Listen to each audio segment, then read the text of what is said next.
1940 ഫ്ലോറിഡയിലെ ഒരു വീട്ടിൽ നിന്നും 7 വർഷം പഴക്കമുള്ള ഒരു സ്ത്രീയുടെ മൃതശരീരം ലഭിക്കുന്നു. കേസിൽ വീട്ടുടമ കാൾ ടാൻസ്ലർ എന്നയാളെ പോലീസ് അറസ്റ്റ് ചെയ്യുന്നു. 1909 ഫ്ലോറിഡയിലെ കീ വെസ്റ്റ് എന്ന സ്ഥലത്ത് ഒരു ക്യൂബൻ അമേരിക്കൻ കുടുംബത്തിലായിരുന്നു എലീന ഹൊയോസിൻ്റെ ജനനം. അച്ഛനും അമ്മയും തൊട്ടടുത്തുള്ള സിഗാർ ഫാക്ടറിയിലെ തൊഴിലാളികളായിരുന്നു. അമേരിക്കയിൽ അസമത്വം നിലനിന്നിരുന്ന ആ കാലത്ത് തൊഴിലാളി വർഗത്തിന് വിദ്യാഭ്യാസവും ഉന്നത വിദ്യാഭ്യാസവും അത്ര എളുപ്പമല്ലാത്ത ആ കാലത്ത് കൊച്ചു എലീന മാതാപിതാക്കൾക്കൊപ്പം ചിലപ്പോഴൊക്കെ സിഗാർ ഫാക്ടറിയിലേക്ക് പോകുന്നത് പതിവായിരുന്നു. ഫാക്ടറിയിലെത്തുന്ന കുട്ടികളോടൊപ്പം കളിച്ചും അവിടെയുള്ള ചെറിയ ജോലികൾ ചെയ്തും അവൾ വളർന്നു. അതിനിടെ ചുരുങ്ങിയ കാലം ടൈലറിംഗ് പഠനം നടത്തി. ഇടയ്ക്കിടെ വന്നു പോകുന്ന വിട്ടുമാറാത്ത ചുമയും ക്ഷീണവും അവളുടെ നിത്യജീവിതത്തെ വളരെയധികം ബാധിച്ചിരുന്നു. ചുമക്ക് പുറമെ രാത്രികാലങ്ങളിൽ മാത്രം വരുന്ന പനി 100 മുതൽ 110 ഡിഗ്രി വരെ ഉയരുന്നത് മാതാപിതാക്കളിൽ ആശങ്ക ഉയർത്തി. ഒരു ദിവസം നിർത്താതെ ചുമക്കുന്നതിനിടയിൽ എലീനയുടെ വായിൽ നിന്നും രക്തം വന്നതോടെ മാതാപിതാക്കൾ അവളെ ഹോസ്പിറ്റലിൽ പ്രവേശിപ്പിച്ചു. ലക്ഷണങ്ങൾ കണ്ട ഡോക്ടറിനെ കാര്യം പിടികിട്ടിയെങ്കിലും മെഡിക്കൽ ടെസ്റ്റിൻ്റെ റിസൾട്ട് വന്നതിനു ശേഷമാണ് എലീന ഹൊയോസിൻ്റെ അസുഖം ക്ഷയരോഗമാണെന്ന് ഡോക്ടർ സ്ഥിരീകരിച്ചത്. അപ്പോൾ അവൾക്ക് പ്രായം വെറും 20 വയസ്സ് മാത്രമാണ്. അന്നൊക്കെ ക്ഷയരോഗമെന്നാൽ മരുന്നില്ലാത്തൊരസുഖമായിരുന്നു. മരണം നിശ്ചയം. അതിനി എത്ര കാലത്തേക്ക് നീട്ടിക്കൊണ്ടുപോകാൻ കഴിയുമെന്നത് ചികിത്സയെ ആശ്രയിച്ചിരിക്കും. അങ്ങനെ ചികിത്സയുടെ ഭാഗമായി സ്ഥിരമായി ഹോസ്പിറ്റലിൽ എത്തിയിരുന്ന എലീനയെ റേഡിയോളജി ഡിപ്പാർട്ട്മെൻറ്റിന് മുന്നിൽ വെച്ചായിരുന്നു റേഡിയോളജി ടെക്നീഷ്യനായിരുന്ന കാൾ ടാൻസ്ലർ ആദ്യമായി കാണുന്നത്. ആ നിമിഷത്തെക്കുറിച്ച് പിന്നീട് അയാൾ വിശദീകരിക്കുന്നത് ഇങ്ങനെയായിരുന്നു: എൻ്റെ ബാല്യകാലം മുതൽ അതീവ സുന്ദരിയായ ഒരു പെൺകുട്ടിയുടെ മുഖം എൻ്റെ സ്വപ്നങ്ങളിൽ വരാറുണ്ടായിരുന്നു. അത് എലീനയാണ് എന്നായിരുന്നു. ആ കൂടിക്കാഴ്ചകൾ പിന്നെയും പിന്നെയും സംഭവിച്ചുകൊണ്ടേയിരുന്നു. ആശുപത്രി വരാന്തയിലും റേഡിയോളജി ഡിപ്പാർട്ട്മെൻറ്റിൻ്റെ വാതിൽപ്പടിയിലും അവർ കണ്ണുകൾ കൊണ്ട് പരസ്പരം പ്രണയം കൈമാറി. കാൾ അവൾക്കു വേണ്ടി വിലപിടിപ്പുള്ള സമ്മാനങ്ങൾ നൽകുമായിരുന്നു. ആഭരണങ്ങൾ, വസ്ത്രങ്ങൾ, സുഗന്ധദ്രവ്യങ്ങൾ, ഇടയ്ക്കൊക്കെ അയാളുടെ പ്രണയ സാഹിത്യം നിറഞ്ഞ പ്രേമലേഖനങ്ങളും. പതിയെ അവൾ കൂടുതൽ ക്ഷയിച്ചു തുടങ്ങി. കണ്ണുകൾ ഉള്ളിലേക്ക് കുഴിഞ്ഞു. ഭക്ഷണം കഴിച്ചിട്ടും ശരീരം വണ്ണം കുറഞ്ഞ് ക്ഷീണിച്ചുകൊണ്ടിരുന്നു. അവളുടെ വരവ് മെല്ലെ വീൽചെയറിലേക്ക് മാറി. ഒരു ദിവസം മരിക്കുമെന്നറിഞ്ഞിട്ടും മരിക്കാൻ 1000 കാരണങ്ങളുണ്ടായിട്ടും മനുഷ്യനെ ജീവിക്കാൻ പ്രേരിപ്പിക്കുന്നത് ചിലപ്പോൾ സാധ്യതകൾ തീരെയില്ലാത്ത ഒരു പ്രതീക്ഷ മാത്രമായിരിക്കാം. ഡോക്ടർമാരും വീട്ടുകാരും അവളുടെ മരണത്തിൽ വിശ്വസിച്ചിരുന്നപ്പോൾ കാളും എലീനയും മാത്രം അവരുടെ ജീവനുള്ള പ്രണയത്തിൽ വിശ്വസിച്ചു. വീൽചെയറിൽ നിന്നും എലീന പതിയെ നിത്യകിടപ്പ് രോഗിയായി മാറി. എന്നിട്ടും കാളിൻ്റെ പ്രേമലേഖനങ്ങളും സമ്മാനങ്ങളുമായുള്ള വരവിന് ഭംഗം വന്നില്ല. അന്നാ രാത്രിയിൽ ശ്വാസമെടുക്കാൻ അവൾ ഏറെ ബുദ്ധിമുട്ടിയിരുന്നപ്പോൾ തൻ്റെ അടുത്തിരുന്ന കാളിൻ്റെ കയ്യിൽ എലീന അമർത്തി പിടിച്ചു കിടന്നു. ആഴത്തിലുള്ള ഓരോ ശ്വാസോച്ഛ്വാസത്തിലും അവളുടെ നെഞ്ച് ഉയർന്നും താഴ്ന്നും കൊണ്ടിരുന്നു. പ്രാണവായുവുമായി മല്ലിടുന്നതിനിടയിൽ അവസാനമായി അവൾ കാളിനെ ഒന്ന് നോക്കുക മാത്രം ചെയ്തു. പിന്നെ എലീനയുടെ നെഞ്ചുയരുകയോ കണ്ണ് തുറക്കുകയോ ചെയ്തില്ല.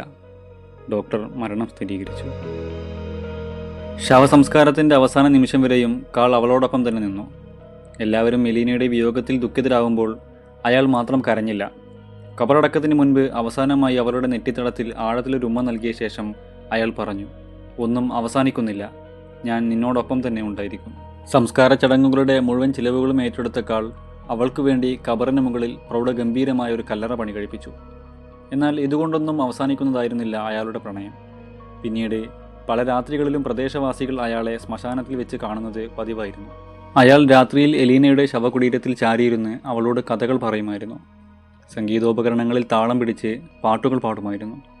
ചിലപ്പോൾ പുലരുന്നതുവരെ അയാൾ ആ കല്ലറയിൽ സംസാരിച്ചിരിക്കുന്നത് പതിവായിരുന്നു. ഇതിനെക്കുറിച്ച് പിന്നീട് കാൾ വിശദീകരിക്കുന്നത്: എലീനയുടെ ആത്മാവ് എൻ്റെ സംഗീതം ആസ്വദിക്കുകയും അവൾ എന്നോട് സംസാരിക്കുകയും ചെയ്തിരുന്നു എന്നായിരുന്നു. ഒടുവിൽ 1933 ഒരു രാത്രിയിൽ അയാൾ ആരും അറിയാതെ എലീനയുടെ കല്ലറ തുറന്ന് മൃതശരീരം പുറത്തെടുത്തു. ആർക്കും മനസ്സിലാവാത്ത രീതിയിൽ കല്ലറ മൂടിയ ശേഷം അവളുടെ ശരീരവുമായി അയാളുടെ വീട്ടിലെത്തി.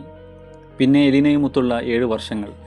വയർ പൊട്ടാതിരിക്കാൻ ആന്തരികാവയവങ്ങൾ പുറത്തെടുത്തു മാറ്റിയ ശേഷം മെഴുകും തുണിയും ഉപയോഗിച്ച് തുന്നിക്കെട്ടി. അഴുകിയ ശരീരത്തിൽ നിന്നും കൊഴിഞ്ഞു വീഴുന്ന മുടി കൊണ്ട് വിഗുണ്ടാക്കി വീണ്ടും അവളെ ധരിപ്പിച്ചു. യഥാർത്ഥ കണ്ണുകൾക്ക് പകരം ഗ്ലാസ് കൊണ്ട് നിർമ്മിച്ച കണ്ണുകൾ നൽകി. പുത്തനെടുപ്പും ആഭരണങ്ങളും അണിയിച്ച് 7 വർഷം എലീനയുടെ മൃതശരീരം കെട്ടിപ്പിടിച്ച് അയാൾ കിടന്നുറങ്ങി.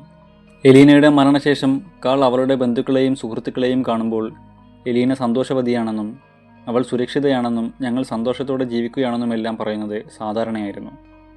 ആദ്യകാലങ്ങളിൽ അത് അയാളുടെ ദുഃഖം കൊണ്ടായിരിക്കാമെന്നാണ് എല്ലാവരും കരുതിയിരുന്നത്. കാൾ അയാളുടെ വീട്ടിലേക്ക് പുറത്തുനിന്നും ആളുകളെ കയറ്റാൻ മടി കാണിക്കുന്നതും വാതിലുകളും ജനലുകളും സദാ അടഞ്ഞു കിടക്കുന്നതുമെല്ലാം പരിസരവാസികളിൽ പല സംശയങ്ങൾക്കും ഇടയാക്കി. ചിലപ്പോഴൊക്കെ അസഹനീയമായ ദുർഗന്ധം വരുന്നതായും നാട്ടുകാർ ശ്രദ്ധിച്ചിരുന്നു. ഒരു ദിവസം എലീനയുടെ സഹോദരിയായ ഫ്ലോറിഡ ഹൊയോസിനോട് എലീനയെപ്പോലെ ഒരു സ്ത്രീയുടെ ശരീരം കാളിൻ്റെ വീട്ടിൽ കണ്ടതായി ഒരാൾ പറയുകയുണ്ടായി. ഇത്തരത്തിൽ പല വദന്തികളും അക്കാലത്ത് ആളുകൾ പറഞ്ഞു നടന്നിരുന്നുവെങ്കിലും സംശയം തോന്നിയ ഹൊയോസ് കാളിൻ്റെ വീട്ടിലെത്തി പരിശോധിച്ചു.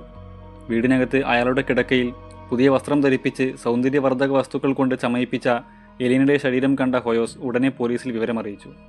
The man who lived with corpus എന്ന തലക്കെട്ടോടെ ഈ സംഭവം അമേരിക്കയിലും പിന്നീട് ലോകത്തും അറിയപ്പെട്ടു. കുറ്റം ചെയ്ത് 7 വർഷങ്ങൾക്ക് ശേഷം കണ്ടെത്താനായതിനാൽ നിയമകാലാവധി അവസാനിച്ചിരുന്നു. അതുകൊണ്ട് തന്നെ ഈ സംഭവത്തിൽ കോടതിക്കോ പോലീസിനോ കാളിനെതിരെ കേസ് രജിസ്റ്റർ ചെയ്യാൻ കഴിഞ്ഞില്ല. മാത്രവുമല്ല, ഡോക്ടർ കാളിൻ്റെ മാനസിക നിലയിൽ അസ്വാഭാവികതയുണ്ടെന്ന് അറിയിക്കുകയും ചെയ്തിരുന്നു. ഇതോടെ ഈ കേസിൽ കോടതി അയാളെ വെറുതെ വിടുകയാണ് ചെയ്തത്. കണ്ടെടുത്ത എലീനയുടെ ശരീരം രഹസ്യമായി മറ്റൊരിടത്ത് സംസ്കരിച്ചു. ജയിലിൽ നിന്നും പുറത്തിറങ്ങിയ കാൾ എലീനയുടെ രൂപത്തിൽ ഒരു മെഴുകുപ്രതിമയുണ്ടാക്കി ശിഷ്ടകാലം അതിനോടൊപ്പം ജീവിക്കുകയും 75-ാം വയസ്സിൽ മരണപ്പെടുകയും ചെയ്തു.